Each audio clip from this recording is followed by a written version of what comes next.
Hi everyone, welcome back to my second video for 2025. I'm on quite a bit of a roll this year so far. Quick shout out to my husband for helping me get all of this set up today. I'm trying something new. I just wanted to give some inspiration by going through 25 of my top reading goals for 2025.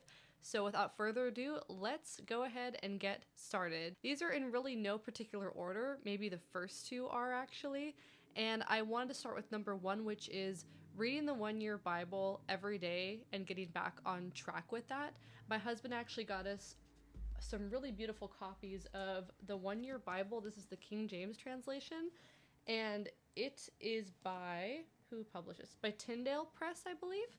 So it's really good. I'm a little bit behind by a few days, but it's been good to get back into the habit of doing it consistently, and I definitely plan to get back on track to get, back on the correct day. I've also read one novel so far, just a side note. I've just finished The Last Unicorn, and it was a really beautiful read, so I want to definitely make another video separately on that, just all of my thoughts, because it truly is the most beautiful fantasy book that I have read in a long time, and I don't really see that many people talking about it lately on YouTube. So that was number one, read the Bible every day, or 1 year Bible.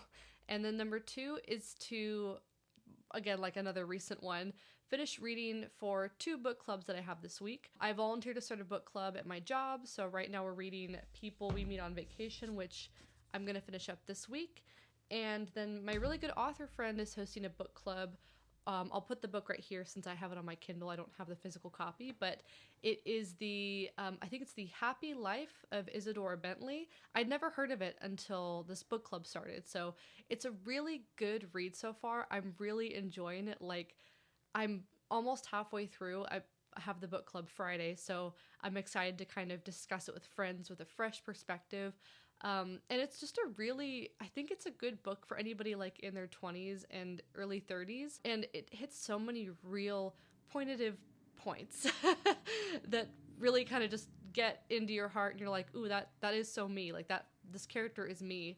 I want to recommend that book. So far, I'm loving it. It's really cute, really fun, just like a nice, poignant read, I think, for life in your 20s and 30s. And yeah, so now let's move on to number 3, which is read more nonfiction.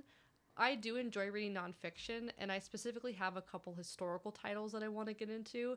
The first one being one that I just purchased called How to Be a Victorian by Ruth Goodman, I believe her name is. I'll put it here. I'm probably butchering the name, but I haven't started this yet, but I definitely want to read more nonfiction.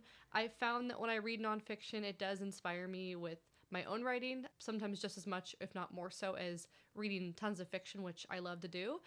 But yeah, just read more nonfiction this year. At number 4, and again, these are in no particular order because this one is finished series that I've started. And I think there's about 4 series that I've started over the last couple of years that I haven't finished. I will probably list them here because off the top of my head, I think I have Harry Potter. I'm on book number 5 for that. I have the Circle series by Ted Dekker. I have to read book 2. The second book in the Cinder Spires series, which got off the hook for that one. That book just came out like a few months ago, and I finished the first book like 8 months ago, so that one is fine. That just came out, so I may even read that one first because I've just been so interested in that story. I want to see where it goes, but I feel like that we're gonna have to wait a little longer for if it's a trilogy. I think it will end up being a trilogy so far. But the Song of Albion trilogy, The Paradise War by Stephen Lougheed, read that a few months ago. Probably one of my favorite fantasy trilogy books I've read in a while, apart from like Lord of the Rings, which I actually have to finish too. I read The Fellowship last year, and I want to read The Two Towers and the next 2, or the next one after that, because there's 3. I'm not including The Hobbit, but I do want to reread The Hobbit too. But I think that's all the series that I want to finish this year.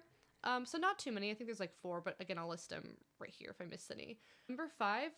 Oh, this one's fun. Don't read just for the trends. This is something that I think all booktubers kind of struggle with. Like, a new book comes out and they want to stay on top of the reading trends, or like book talk. I don't have TikTok, but I see a lot of it leak over from TikTok onto YouTube. I know that's really had a major impact on reading. A lot of it really good because it gets more people reading. But yeah, I definitely have read books where I see it trending or a booktuber that I like recommends it, and then I may not end up liking it as much. And I'll use an example, and not to at all diss this author, but I know that the Legends and Lattes book by Travis Baldree was really built up last year. I think it was one of the first books I read for 2024, like last January. Maybe it was actually the first book that I read for the year because it was so currently hyped at that time. And I didn't like it too much. It was really cute and there was a lot of, you know, interesting character work in there, but it just wasn't really a book for me. I don't know if I'm super into cozy fantasy right now, but doesn't mean it was a bad book at all. That's just my unpopular opinion, so to speak. But he really is a talented writer. It was a good story.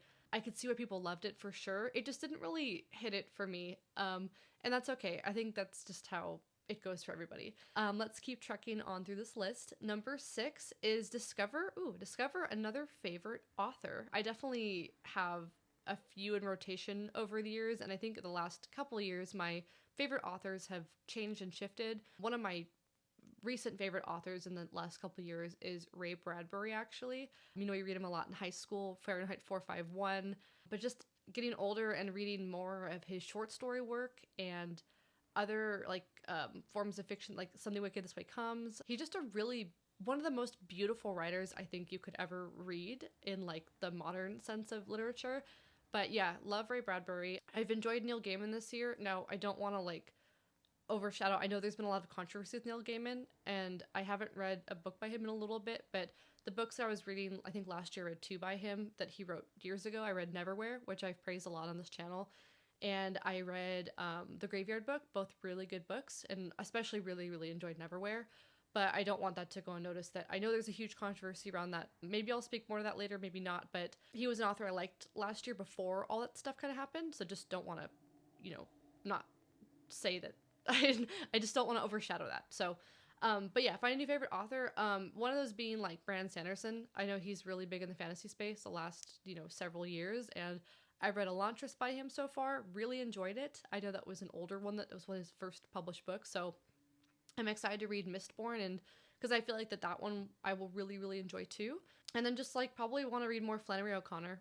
I've read some of her short stories that are really good, but I have a novel by her on my Kindle that I've really been wanting to read, and I feel like that she could be a favorite author of mine up and coming. Definitely want to read more Peter S. Beagle after reading The Last Unicorn, so but I digress. So discover a new favorite author. Number 7 is read more poetry. I used to read a ton of poetry, and I kind of was an Instagram poet for a while, a few years back.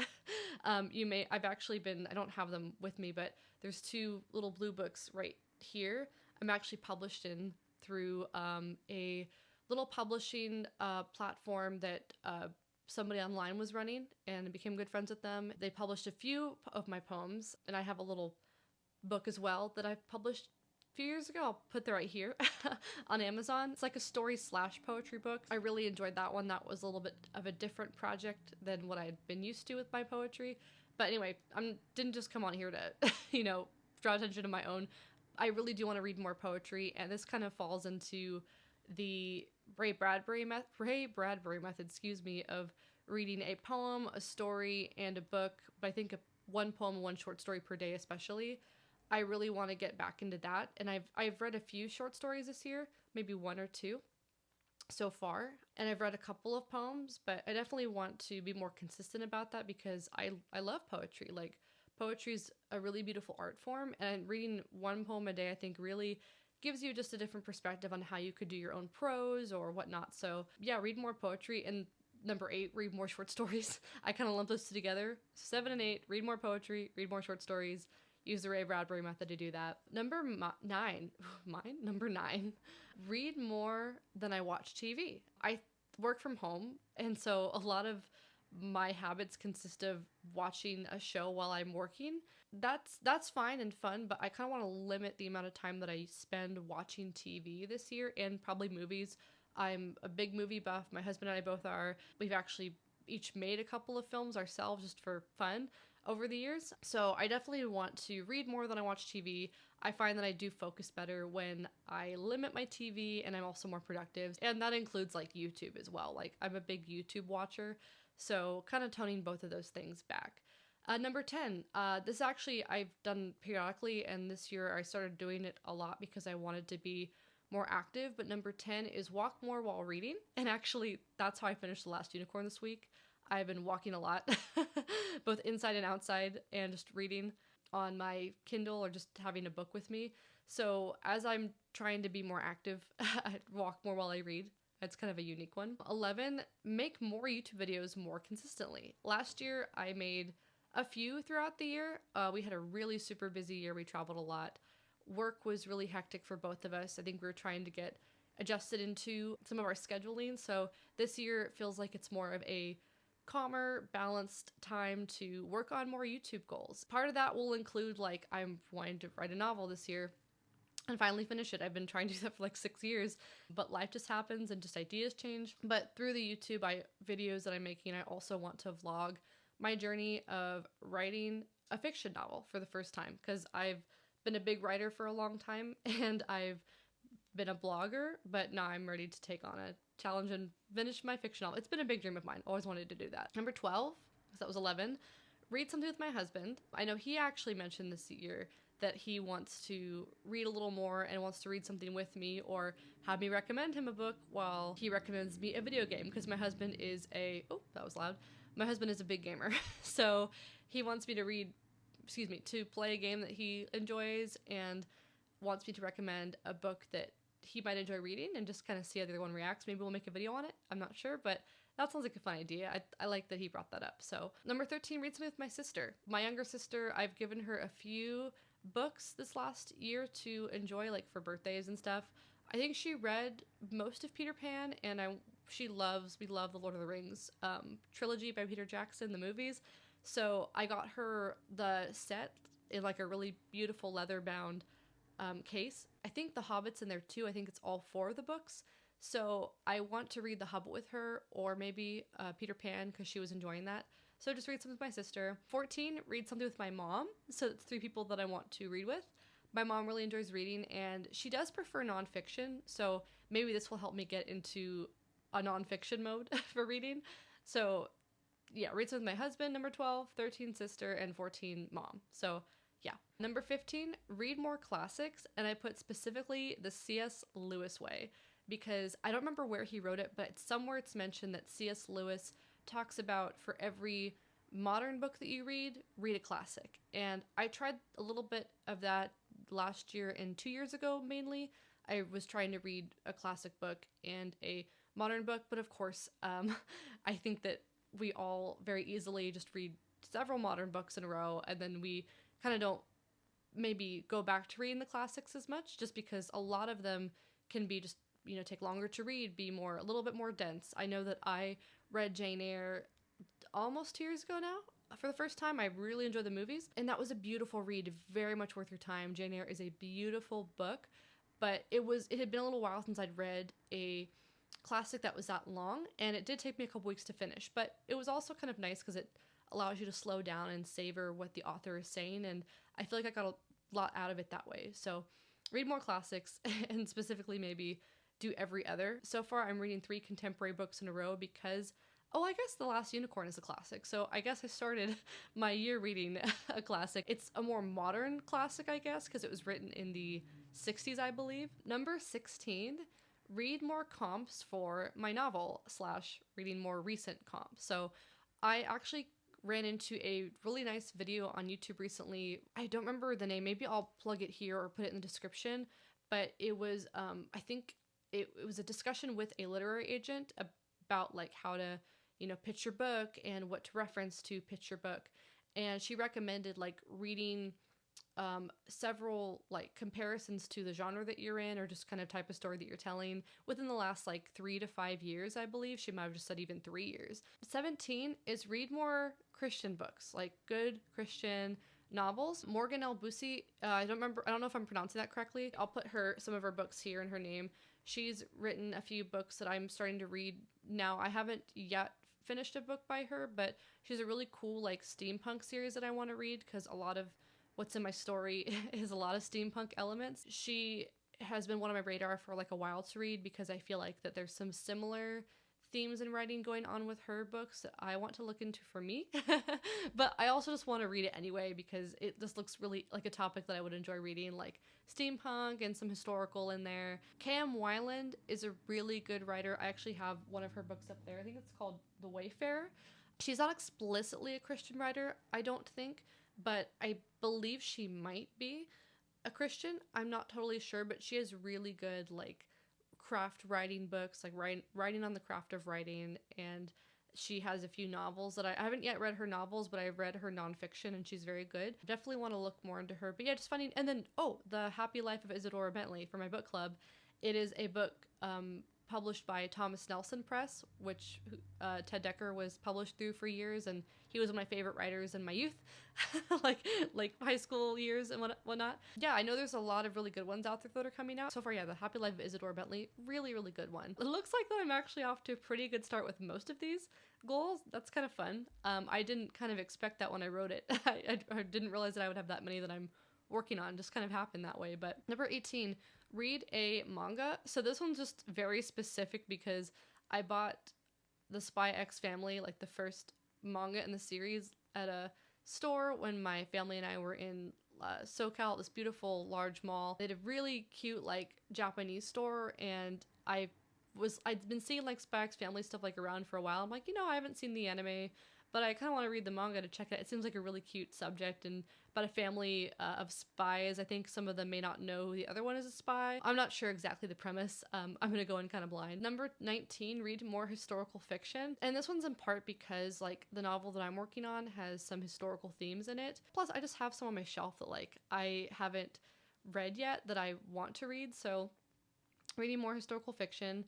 Number 20, check out the library. I have a library card still, but I want to definitely utilize the library more just to keep myself from purchasing so many books that I may not need or maybe don't want to reread, just to kind of, save some money and just be wiser. I definitely am a loyal Barnes & Noble shopper, and my husband just got me like on the Barnes & Noble premium thing that I've really been loving using lately. So that one, I love that for like special reads, and there's some things that I can get for really cool discounts, but definitely want to check the library out more to kind of alleviate some of the cost. Plus, it's just kind of fun to go into the library and find something new and then read it and then come back and return it. And it kind of gives you a good time limit so where you don't just have the book sitting around for a long time. You maybe pick it up, read it in a week, and then you return it. And I think it's like a good way to keep you on track, to keep you motivated to read. Number 21, read more than 30 books this year. I think the last few years I've pretty much been averaging around 30 books that I've read. This year I want to shoot for 50, and I think I'm off to a really good start by reading 3 books this month so far. So definitely want to read maybe at least 50 books. We'll see. Maybe I'll read more than that, but I think 50 is a good goal. Number 22, I do this kind of every year, every few months, sell a few books. I've bought a lot of books from a used bookstore locally, and it's kind of nice when if I read it and I'm done with it and I don't really want to reread it again, or maybe I've had it for like a long time, like I had the Twilight series that I was just kind of ready. I was holding on for years. I was kind of ready to just kind of sell it this time. Plus I think those copies will always be around, and I wanted to make more room, and they're pretty bulky books. So number 23, this kind of goes with all of them: buy fewer books. I definitely want to buy fewer books this year. I thought those goals are kind of all the same thing, but to me they were kind of separate points. Number 24, reading the majority of the books on my bookshelf. I think I can probably get away without getting any books, whether from the library or a bookstore. I have so many books that a lot I haven't read on my shelf. Most of them I think I have, like more than half, but there's several that I definitely haven't read yet. So I want to focus on my bookshelf as my primary source of book content this year, instead of just outsourcing a book. I've already bought a couple books this year, but I definitely want to put a pause on that for a while. And number 25, finally, this goes back to number 1 as far as reading the one-year Bible, but joining a Bible study. I've been kind of in and out of a few Bible studies in the last couple of years. I haven't really found one that I'm really into at the moment, and but mainly it's my work schedule, like working a lot, not having a lot of time in the evening to go to a Bible study, and I can't do it during the day. It's not been like lack of quality. It's just been a matter of finding one that works for my time frame that I can actually stick to and be consistent with. That's the 25 reading goals that I have this year for 2025. What are some of your reading goals for this year? I really want to know. I'm sure that there are so many on this that are not on this list that I haven't thought about, and hopefully this has inspired you. Definitely want to know your thoughts, and until next time, you guys have a beautiful, blessed week. Thank you so much for watching.